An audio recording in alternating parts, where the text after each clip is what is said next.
dalam keadaan sakit tetap memimpin pasukan untuk terus bergerilya. Assalamualaikum warahmatullahi wabarakatuh. Ketemu lagi dengan channel Anggara Wiprasetya. Dan ini di depan gue adalah Monumen Jenderal Sudirman yang dulunya merupakan tempat kelahiran Jenderal Sudirman. Oke, ini tiketnya cuma Rp5.000, buka jam 9 sampai jam 5. Jadi Google Maps tadi jam 7, untung sampai sini udah jam 9. Oke, beli tiket dulu. Oke, habis beli tiket langsung masuk. Para genealogia kemerdekaan sebuah negara yang didirikan atas timbun runtuhan ribuan korban jiwa, harta benda dari rakyat dan bangsanya tidak akan dapat dilenyapkan oleh manusia siapapun juga. Ya, amin.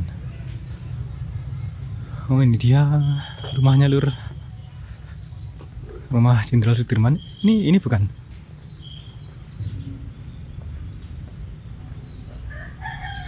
Lalu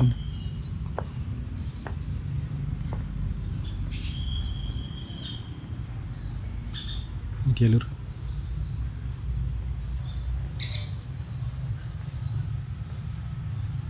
Ini ada baju apa ini? Oh, replika mantel Jenderal Sudirman. Boleh masuk enggak ya? Enggak dikunci. Kelandun. Oh, ini dia museumnya, Lur.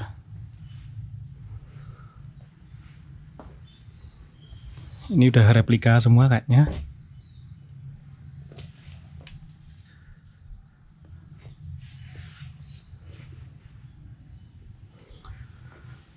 Udah direnovasi juga tentunya ya. Lantainya udah kayak gini kan dulu. Pasti lebih sederhana lagi. Ini juga kursi-kursinya. Oke, mari kita saksikan. Ini ada perjalanan Jenderal Sudirman. Oke, dari sebelah kiri 24 Januari 1916 itu hari kelahiran sang jenderal. Nah, ini bisa disaksikan.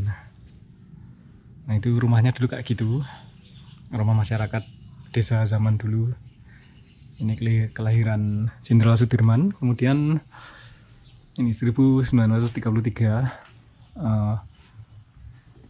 aktif dalam kegiatan kepanduan Hizbul Wathan sebagai pemimpin. Hizbul Wathan itu sekarang klub sepak bola ya. Liga 2. Kayak Pramuka ya, Lur ya. Ini. Nah, perjalanan Jenderal Sudirman. Jadi masih berapa umur beliau berapa itu? 1933 kurang 16 piro? Hitungan dewi.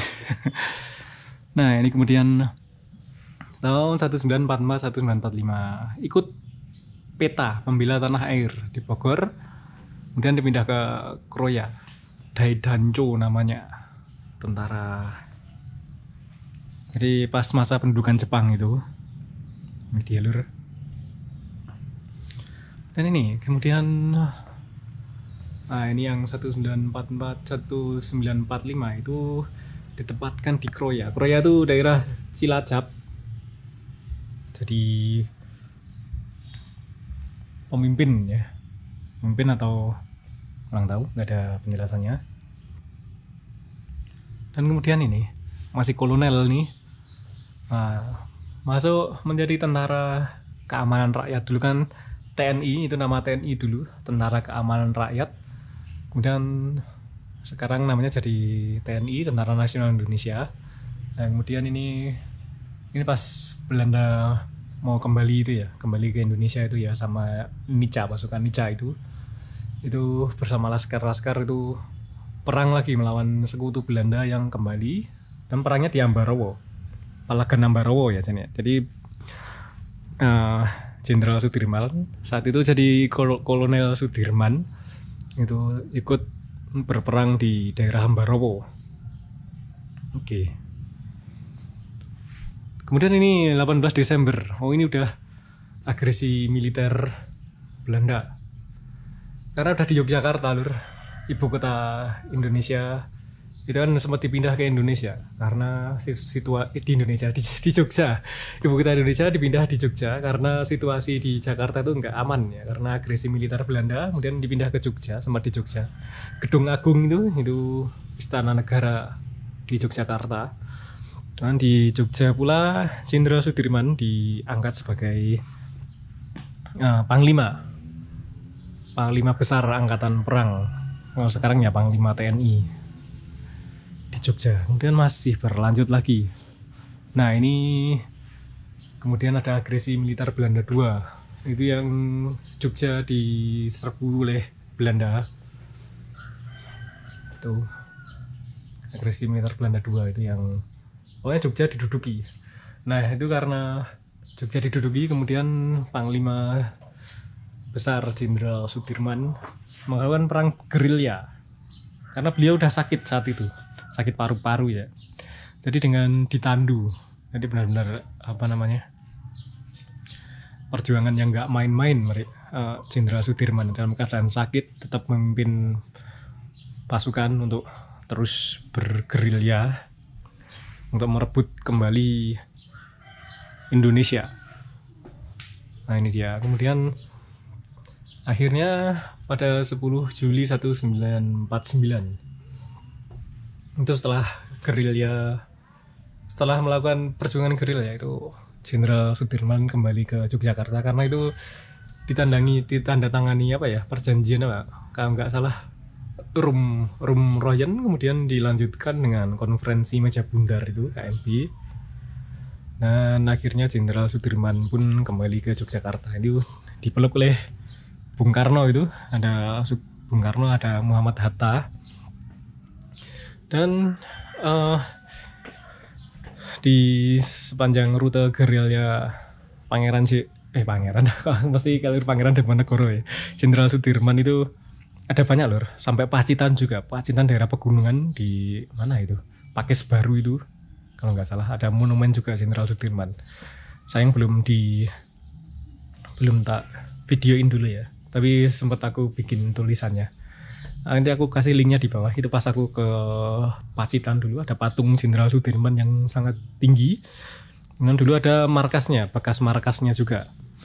Itu dulu aku ketemu sama Pak Supadi juga, saksi hidup waktu perjuangan Jenderal Sudirman. Jadi Jenderal Sudirman pernah bermarkas di sana, di Pacitan, kemudian di rumah Pak Supadi itu, almarhum Pak Supadi. Dulu aku diceritain juga, dulu sampai beliau dianggap cucunya, dianggap anaknya Pak Sudirman. Nah ini kondisi rumahnya dulu lur. Akan masuk ke kamar-kamarnya. Kulanun, ini ada dipan zaman dulu. Ada lemari juga. Kayaknya udah replika ini lur, karena udah lawas banget kan. Nah ini mungkin ada tulisan juga, jangan bimbang dalam menghadapi macam-macam penderitaan, karena makin dekat dengan cita-cita kita, tercapai, makin berat penderitaan yang harus kita alami. Gitu Jenderal Sudirman. Nah ini mungkin dulu dipakai untuk menimang bayi waktu Jenderal Sudirman masih kecil. Ini juga udah direnovasi tentunya.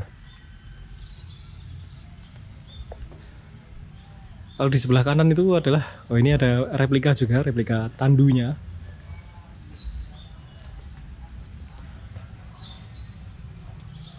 Ini halaman depannya itu gedung pertemuan, kalau kata yang jaga tadi.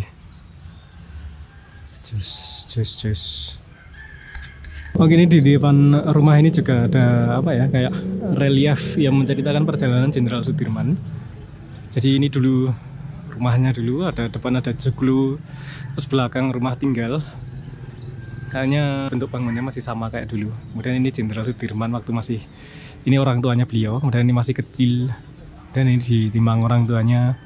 Nah kemudian ini pas ikut itu Laskar Hizbul Waton itu kemudian di ini ikut Hizbul Waton itu ya. Oh ini kayaknya masih kecil, masa kecilnya beliau, latihan mainan perang-perangan gitu ya. Oh ya, ini kemudian ikut Hizbul-Wathon itu. Nah itu belajar ngaji juga, belajar agama mungkin. Dan ini ikut tentara Jepang itu, tentara peta, dan dipindah ke Korea itu. Nah kemudian ini udah bendera merah putih, berarti ikut apa ya, pertempuran Ambarowo itu ya. Pertempuran Ambarowo. Kemudian nah ini beliau diangkat jadi Panglima Besar Jenderal Sudirman atau Panglima Tentara. Dan ini beliau geril ya, udah ditandu, udah sakit, beliau itu sakit paru-paru. Kemudian ini apa ya, Indonesia kembali menang lah, istilah perjuangan beliau menang dan kemudian meninggal dunia. Jadi salah satu hal yang apa ya, agak menyedihkan itu Jenderal Sudirman belum bisa menikmati apa ya, masa-masa damai ya. Karena nggak lama setelah perjuangan menghadapi agresi militer Belanda II itu, dengan perjanjian Rumroyen, kemudian konferensi meja bundar itu beliau meninggal dunia. Jadi seperti itu perjalanannya. Jadi nggak begitu luas ini, bangunan rumahnya dulu cukup kecil di yang tadi itu. Ya, kemudian ini di depan ada latar, itu ada patung. Itu mungkin Jenderal Sudirman pas ikut Hizbul-Wathon gitu. Oke, ini ada semacam prasasti. Jadi ini diresmikan oleh Pak Harto dulu. Waktu Presiden Soeharto 23 Juni 1990. Dan ini patung Jenderal Sudirman ya. Jenderal Sudirman pada saat masih muda, masih di Hizbul-Wathon dulu itu. Dan itu di sana ada gedung pertemuan. Jadi bangunan apa ya, rumahnya Jenderal Sudirman dulu cuman ya itu pendopo depan sama rumahnya yang belakang, rumah tinggalnya. Oke, cuman itu lur. Bangunan lainnya itu belakang ada masjid dan gedung pertemuan lain juga. Jadi disinilah tempat salah satu pahlawan nasional kita, Jenderal Sudirman, itu lahir di Purbalingga. Jadi masyarakat Purbalingga harus bangga ya, karena salah satu pahlawan nasional Indonesia lahir di tanah Purbalingga. Oke, itu dia perjalananku di sini di rumah di Monumen Jenderal Sudirman, tepatnya tempat kelahiran Jenderal Sudirman. Habis ini aku akan lanjutkan perjalanan insya Allah ke kota Purbalingga dan Purwokerto kayak gitu. Oke, sampai jumpa di video selanjutnya. Wassalamualaikum warahmatullahi wabarakatuh. Dadah.